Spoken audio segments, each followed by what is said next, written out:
Hello friends, welcome back to my new blog. कैसे हैं आप सब? आई होप आप सब बहुत अच्छे होंगे। तो अभी ये सुबह सुबह का टाइम है और ये ब्लॉग है जिस दिन महाशिवरात्रि था उसी दिन का। तो अभी मैं आ गई हूँ पूजा की तैयारी करने। तो सुबह के जितने सारे काम थे वो हो चुके हैं, झाड़ू पोछा, और कपड़े मुझे आज धोने नहीं है। तो बच्चों की है आज छुट्टी और बच्चे अभी सो रहे हैं, तो उनका भी टिफ़िन बनाने का तो झंझट था नहीं, छुट्टी है। तो इसके बाद मैंने सबसे पहले झाड़ू पोछा किया, इसके बाद नहा के आ गई हूँ सीधे मंदिर में। तो पूजा की तैयारी पहले कर लेती हूँ। तो ये सामान हस्बैंड लेके आए हैं सुबह में, जो चढ़ाने के होते हैं, बेलपत्र और भांग, धतूरा, ये सब फूल, और कुछ फूल घर पे लगे थे पहले वाले। तो मम्मी भी कुछ सामान लेके आई थी कल पूजा वाले। तो पूरे 3 महीने के बाद फिर से आज मेरे मंदिर में रौनक आई है, क्योंकि 3 महीने से पूजा नहीं हो रहा था हमारे घर में। तो कल मतलब महाशिवरात्रि जिस दिन था उसके एक दिन पहले मंदिर साफ़ हुआ है, अच्छे से पूरे क्लीनिंग किए हैं, बर्तन और सब, तस्वीरें भगवान की। और आज से जो है पूजा शुरू हो जाएगा डेली वाला। तो पहले मैं बाहर मैं करके आ गई थी पूजा, जैसे बाहर शिवलिंग रखे हुए हैं, तो वहाँ पे मैंने पूजा कर लिया है। इसके बाद अंदर आ गई हूँ, पूजा कर लेती हूँ। तो मम्मी तो मंदिर जाती हैं, तो गई थी, और मैं घर पे ही कर लेती हूँ, क्योंकि मंदिर जाने में लेट हो जाता, बहुत भीड़ रहती वहाँ पे। तो हस्बैंड जी को जाना था ऑफिस, तो उनके लिए मुझे नाश्ता भी बनाना था और बच्चों के लिए भी, तो इसीलिए। और भगवान तो हर जगह हैं, तो इसीलिए मैं घर पे ही पूजा कर लेती हूँ, और आरती करके फिर मैं लग जाऊँगी नाश्ता बनाने। तो पूजा करके आ गई हूँ किचन में। तो दूध गर्म करूँगी पहले, क्योंकि आज लेट हो गया था, मैंने फ्रिज में रखा भी नहीं था दूध को। तो दूध गर्म जब तक होगा तब तक मैं गर्म पानी पी के आऊँगी, क्योंकि आज मैंने गर्म पानी पिया नहीं है, सुबह व्रत था। तो जिस दिन व्रत रहते हैं उस दिन बिना नहाए पूजा किए पानी नहीं पीते हैं। तो इसके बाद मैं आ गई हूँ चाय बनाने। तो चाय के साथ मैं मखाने और मूंगफली भूनूंगी। तो हमारे घर में जो लोग व्रत रहते हैं, चाहे एक लोग हो चाहे 2 लोग, तो उनके लिए जो बनता है वही सब लोग भी खाते हैं प्रसाद के तौर पे।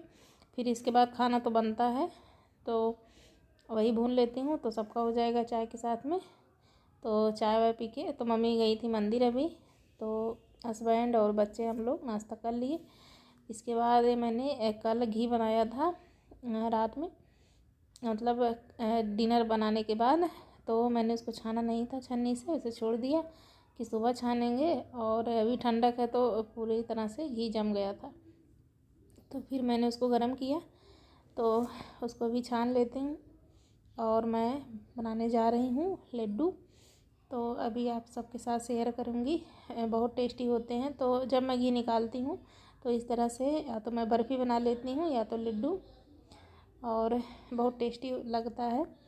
तो पहले छान लेती हूँ, और घी में जैसे पहले था तो मेरे पास प्लास्टिक की छन्नी थी, मतलब 3-4 साल पहले। तो मैंने एक बार ऐसे रखा और मेरा पूरा छन्नी पिघल गया था घी छाना, क्योंकि मुझे याद ही नहीं रहा कि ये पिघल जाएगा। जैसे चाय भी तो गर्म रहता है, लेकिन चाय से जो है नहीं वो पिघलता, लेकिन तेल वगैरह से पिघल गया। तो वही मुझे ख्याल नहीं था कि जैसे घी से पिघल जाएगा, तो वो पूरी तरह से पिघल गया था।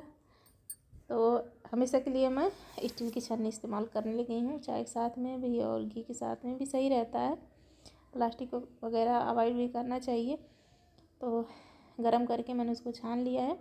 और ये कढ़ाई है, इसमें मैं कुछ भी बनाती हूँ, पहले बनाती थी तो इसमें जैसे सब्जियाँ बनाते थे, सूखी सब्जियाँ जो तेल में बनती हैं वो जल जाती थी। तो मैंने इसको हटा दिया, और जैसे तलने वाला जो चीज़ें रहती हैं पूरी वगैरह, तो मैं बनाती हूँ इसमें। तो मैंने इसमें डाला है 1 गिलास दूध, 1 गिलास से कम ही होगा, ज़्यादा नहीं होगा। तो जितना बनाना उसी हिसाब से डाल सकते हैं। तो मेरे पास दूध कम ही था, क्योंकि मम्मी को पीना भी था, और दूध रात में आता है हमारे यहाँ, तो इसी वजह से मैंने अपने हिसाब से बनाया है। और जितना आपका वो बचा रहता है, जो खुरचन उसको बोलते हैं, घी बनाने के बाद जो निकलता है, तो इसके बाद उसको थोड़ी देर मतलब 5 मिनट में वो अच्छे से ठीक हो गया था। तो इधर मैं मम्मी के लिए दे रही हूँ दूध। तो ऐसे मैं लेके गई थी। तो कहते हैं कि जैसे शिव जी का जब व्रत करते हैं तो सफ़ेद चीज़ें नहीं पीनी चाहिए, खानी चाहिए। तो इसलिए मैं उसमें डाल रही हूँ गुड़। तो गुड़ से कलर चेंज हो गया था। इसके बाद डाल दिया है लच्छा, जो आता है नारियल का। इसको मिक्स कर देंगे। तो इसको सूख गया है। फिर मैंने थोड़ा सा दूध डाल दिया था बाद में, क्योंकि ये सूखा हो गया था बिल्कुल। और फिर डाला है चीनी 3-4 चम्मच। इसके बाद मुश्किल से इसमें 5-7 मिनट लगते हैं तैयार होने में, टाइम नहीं लगता ज़्यादा। तो झटपट तैयार हो जाते हैं। तो आप चाहे तो बर्फ़ी बना सकते हैं।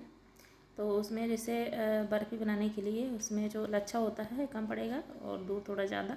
तो मैंने बर्फ़ी बनाए हैं। तो जैसे एकदम वो होते हैं मिल्क केक, उसी तरह एकदम लगते हैं इसकी बर्फ़ी बनाने पे। तो देखिए जैसे लड्डू बनने लायक हो जाए फिर उसको निकाल लेते हैं। सबको पता रहता है कि लड्डू बन जाएगा कि नहीं, तो अंदाजे से। इसके बाद उसको निकाल के थोड़ी देर के लिए ठंडा होने के लिए रख देंगे। और देखिए कढ़ाई और ज़्यादा जल गई।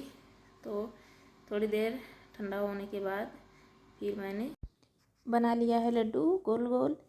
तो आप लोग भी ट्राई कर सकते हैं अगर घर पर घी निकालते हैं तो इसको जैसे फेंक देते हैं तो उससे अच्छा मीठा बन जाएगा। तो आज जैसे व्रत भी है तो ये व्रत में खाने लायक है। एक तो घर पे बना हुआ साफ़ सुथरा, और जैसे इसमें बेसन भी नहीं है, कुछ ऐसा नहीं है जो नहीं खा सकते। तो नारियल पड़ा है, दूध और चीनी बस। तो इसको व्रत के दिन भी खा सकते हैं। तो मैं सारे लड्डू बना लेती हूँ।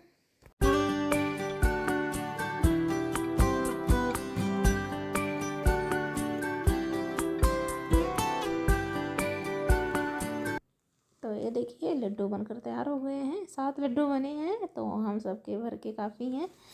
और एक एक लड्डू खा लेंगे सब लोग और भगवान को भोग लगा देते हैं पहले। और आप लोग भी एक बार बना के देखिए, बहुत अच्छा लगता है।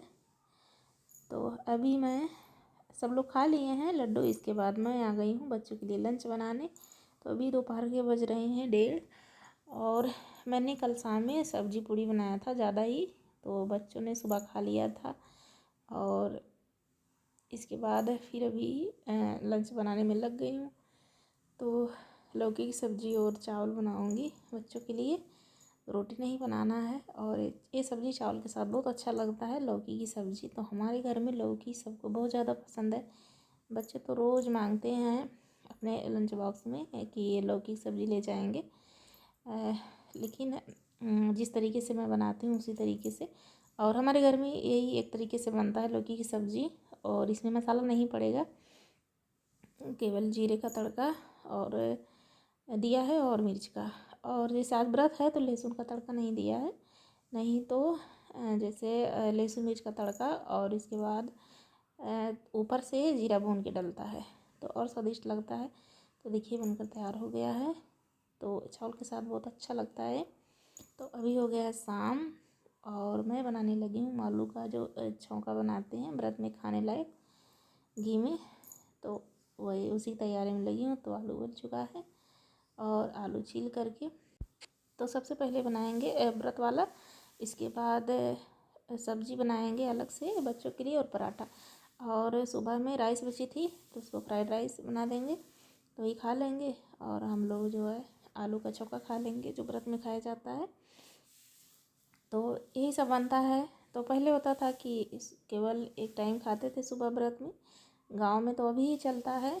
लेकिन शहरों में तीनों टाइम जैसे डेली में खाना खाते हैं, सुबह नाश्ता फिर लंच फिर डिनर, वैसे चलता है। तो ज़्यादा फ़र्क नहीं रहता है व्रत रहने पर। इसका बेनिफिट भी नहीं मिल पाता है। जैसे हम व्रत रहते हैं तो हमारे शरीर के लिए बहुत अच्छा होता है, लेकिन व्रत वाले दिन जब हम ऐसे खाते रहते हैं तो उसका कोई अच्छा परिणाम नहीं मिलता है। तो वही सब है।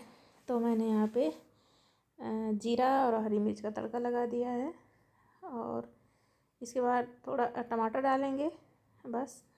तो सूखी धनिया भी पड़ती है पीस करके, लेकिन वो नहीं डाला मैंने। और नमक भी नहीं डाला है तो नमक भी नहीं खाएंगे बस। इसके बाद इसी में से निकाल देंगे मतलब उसके बाद उसी की सब्ज़ी बना देंगे, जिससे बिना नमक का निकाल करके फिर उसी में मसाला और धनिया वगैरह डाल करके हो जाएगा। इसके बाद पराठा।